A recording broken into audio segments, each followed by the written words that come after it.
காலையில் விடிஞ்சதுமே ஒரு பெரிய இடி தலையில் இறங்குச்சு. அது நான் பொதுவாகவே நினச்சேன். கொஞ்ச நாளாக இந்த மாதிரி வதந்திகள் வந்து நிறைய யூடியூப்பில் வரும், இவர் போயிட்டாரு அவர் போயிட்டாருன்னு. ஸோ அந்த மாதிரியான ஒரு வதந்தியாக இருக்கணும். பாக்கியராஜ் சாரை பற்றி அப்படி வர்றதை வந்து ஒரு வதந்தியாகவே போயிடணுன்ற ஒரு இதில் தான் வேறு எல்லா சேனல்களையும் நான் பார்த்துக்கிட்டு இருந்தேன். அது துரதிர்ஷ்டவசமாக நம்ம நினச்சது நடக்கலை. கடந்த ஒரு மாதமாகவே சினிமா துறைக்கு பெரிய இழப்புகள் வந்துக்கிட்டு இருக்கு. முதல்ல ஆர்பி சௌத்ரி சார், ஒரு மிகச்சிறந்த தயாரிப்பாளர். அதுக்கப்புறம் இயக்குனர் இமயம், எங்களையெல்லாம் தமிழ் சினிமாவுக்கு கொண்டு வந்த ஒரு வில்லேஜிலிருந்து கூட்டிகிட்டு வந்தது அவருடைய படைப்புகள். அதை தொடர்ந்து என்ன குறிப்பாக கோயம்புத்தூர் மாவட்டத்திலிருந்து இங்கே கொண்டு வந்ததுக்கு மிகப்பெரிய பங்கு எங்கள் அண்ணன் பாக்கியராஜ் அவர்களுக்கு. நான் எப்பவுமே அவரை சார்னே கூப்பிட்டதில்லை, நான் அண்ணன் தான் கூப்பிடுவேன். ஏன்னா அவருடைய முதல் படம் மேட்டுப்பாளையத்தில் ஷூட்டிங் நடக்கும்போது நான் அங்கே ஃபஸ்ட் இயர் காலேஜில் படிக்கிறேன். போய் நின்று வேடிக்கை பார்ப்பேன். சுவர் இல்லாத சித்திரக்கல், எங்கள் ஊர் தெருக்கல்ல எடுத்த படம். ஒரு பாரதி ராஜா வந்து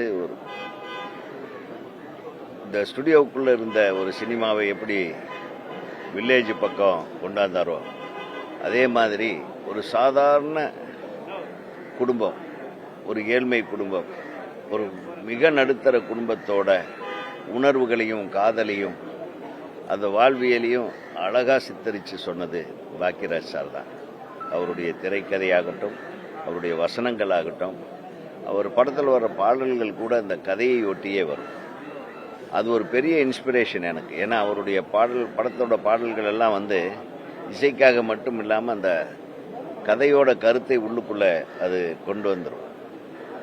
போல மிகச்சிறப்பான, உலகமே போற்றக்கூடிய ஒரு மிக தனித்துவம் வாய்ந்த ஒரு திரைக்கதாசிரியராக நான் வந்து திரைப்பட கல்லூரியில் முதல்ல இவங்ககிட்ட எல்லாம் வந்து சேர ட்ரை பண்ண, எனக்கு இடம் கிடைக்கல. அதனால் திரைப்பட கல்லூரியில் சேர்ந்தேன். திரைப்பட கல்லூரியில் நான் எடுத்துக்கிட்ட தலைப்பு, அதாவது பரீட்சைக்காக நான் எடுத்துக்கிட்ட தலைப்பு, அதாவது சிறந்த திரைக்கதைக்கு ஒரு படத்தை எடுத்து எழுதணும். அப்போ நான் எடுத்துக்கிட்ட படமே வந்து பாக்கியராஜ் சாரோட அந்த 7 நாட்கள் படம். எவ்வளவு அழகாக அந்த தாலிங்கிற ஒரு மிகப்பெரிய தமிழ் பண்பாடு கலாச்சார ஒரு குறியீடு தாலிங்கிறது. அந்த தாலியை வச்சு அவர் எவ்வளவு அழகாக ப்ளே பண்ணியிருப்பார். இந்த உண்மையான காதலும் தாலியின் மூலமாக கணவனாகக்கூடிய உண்மையான ஒரு ஒரு ஒரு குடும்பமும், இதில் எது உயர்ந்தது என்ற போராட்டத்தை ரொம்ப அவரை விட மிக அழகாக எவராலையும் சொல்லியிருக்க முடியாது. அவர் வந்து திரைக்கதை உலகின் மிக பிரம்மாண்டமான ஆசானவர் தான்.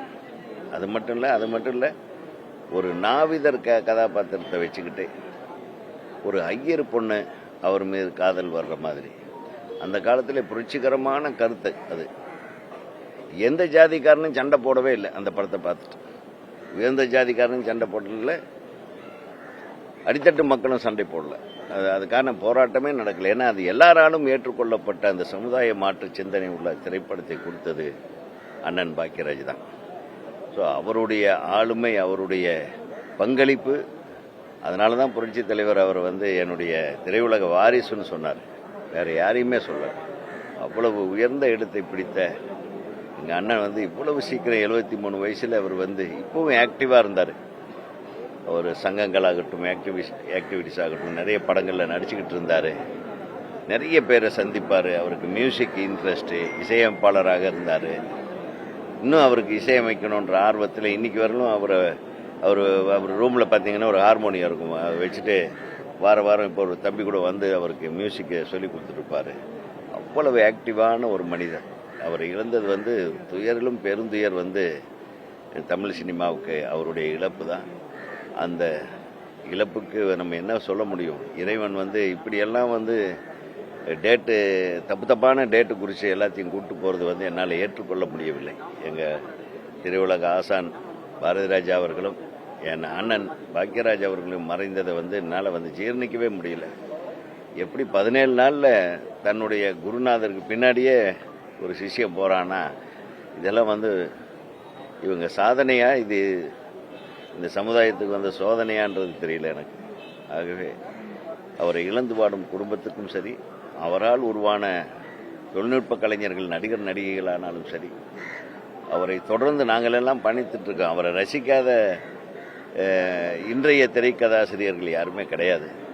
அவரை ரசித்து கொண்டிருக்கிற, அவரால் திரைக்கதையை சுவாசித்துக் கொண்டிருக்கிற திரையுலக நட்சத்திரங்கள் எல்லாரும் சார்பாகவும் நான் வந்து இதை பதிவு பண்ணுறேன். அவங்களுக்கும் இது ஒரு தாங்குனா துயரமான ஒரு சம்பவம். அவங்க இல்லத்தாருக்கும், குறிப்பாக அக்கா பூர்ணிமா அன்னிக்காகவும், தம்பி சாந்தனும், அந்த குழந்தை எல்லாரும், அவங்க மகள் அனைவருக்கும் எனது ஆழ்ந்த இரங்கலை தெரிவித்துக் கொள்கிறேன். தமிழ்நாடு திரைப்பட இயக்குநர்கள் சங்கத்தின் சார்பாக ஒவ்வொரு இயக்குனர் சங்க உறுப்பினரும் அவரை ரொம்ப ரசிப்போம்.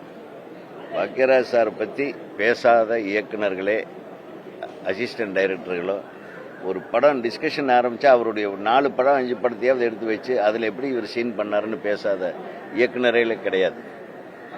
அவர் இன்றைக்கு நம்ம கூட இல்லாமல் மறந்திருக்கலாம். ஆனால் அவருடைய படங்கள் மூலமாக தினமும் அவர் எங்களது உள்ளங்களிலும் எங்கள் வார்த்தைகளிலும் அவர் உச்சரிக்கப்பட்டு கொண்டே இருப்பார் என்று நான் சொல்லிக்கொள்ள கடமைப்பட்டிருக்கிறேன்.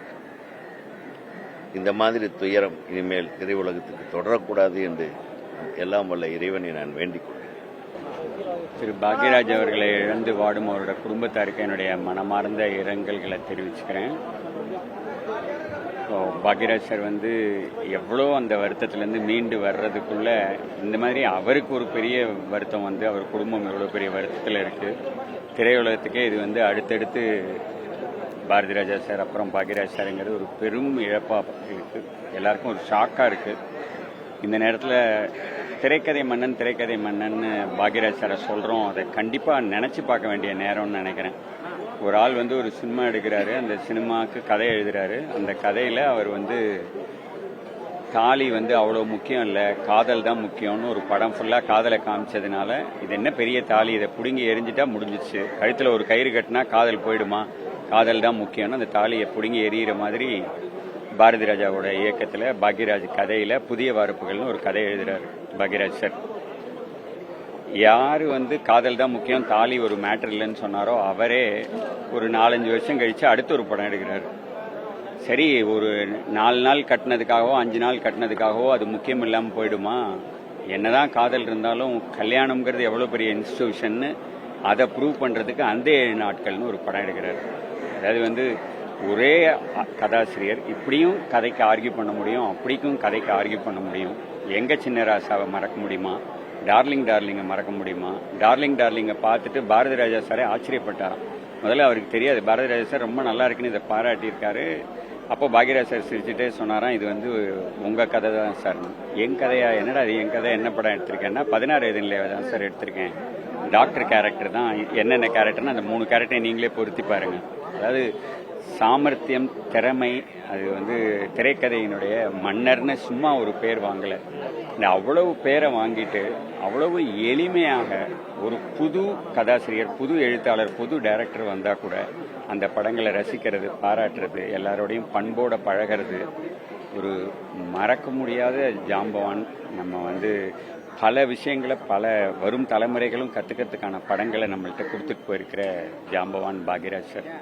அவர் நம்ம ரைட்டர்ஸ் யூனியனில் வந்து அவர் வந்து தலைவராக இருந்து அவ்வளவு இளம் இயக்குநர்களுக்கும் உதவி இயக்குநர்களுக்கும், வெற்றி செல்வன் என்னோட அசிஸ்டன்ட் இப்போ டைரக்டர், இவங்க எல்லாரும் இவ்வளவு அதை நினச்சி பாராட்டி பேசுகிற மாதிரி அவர் வந்து ரைட்டர்ஸ் யூனியன் மூலமாக அவ்வளோ பேருக்கு அவ்வளவு நல்லது பண்ணியிருக்காரு. ஏன்னா அவர் வந்து ஆஸ் எ ஹியூமன் பீயிங் வந்து அவரோட மனசு வந்து சரியான இடத்துல இருக்குது. எல்லாரையும் கைண்டாக நடத்துறது, எல்லாருக்கும் ஏதாவது உதவி பண்ண முடியுமான்னு பார்க்கறது, இந்த நல்ல குணங்களை இந்த நேரத்தில் நான் நினச்சி பார்க்குறேன்.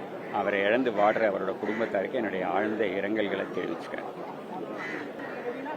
எவ்வளோ பேருக்கு தெரியுமோ தெரியாது, பாக்யராஜ் சார் ஒரு சீரியல் ஒன்று டைரக்ட் பண்ணார் 98-99 அனுபவங்கள் அப்படிங்கிற ஒரு தொடர் சன் டிவியில் வந்து டெலிகாஸ்ட் ஆச்சு.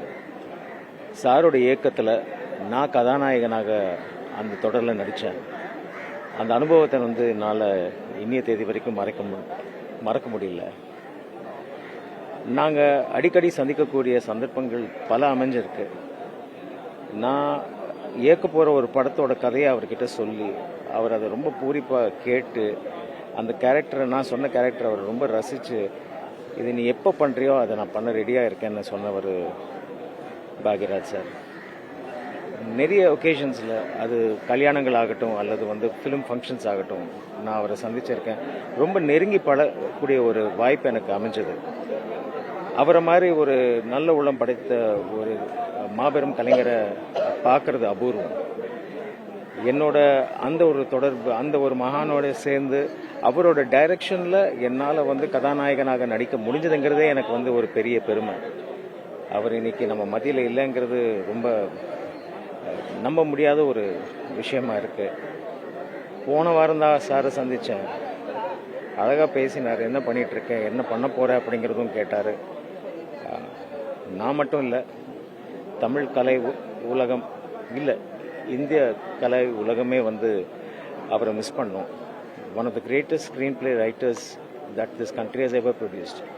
அது நேஷ்னல் சினிமா ஆகட்டும், இன்டர்நேஷ்னல் சினிமா ஆகட்டும், பாக்யராஜ் சாரை ரிப்ளேஸ் பண்ணக்கூடிய ஆள் இது வரைக்கும் வரலைங்கிறது தான் என்னோட தாழ்மையான ஒரு அபிப்பிராயம். Long live Bhagyaraj sir. இந்த பூமி இருக்கிற வரைக்கும் அவரோட கலை இருக்கும், அவரோட படைப்புகள் இருக்கும், அவரும் இருப்பார், நம்ம கூடவே இருப்பார். நன்றி.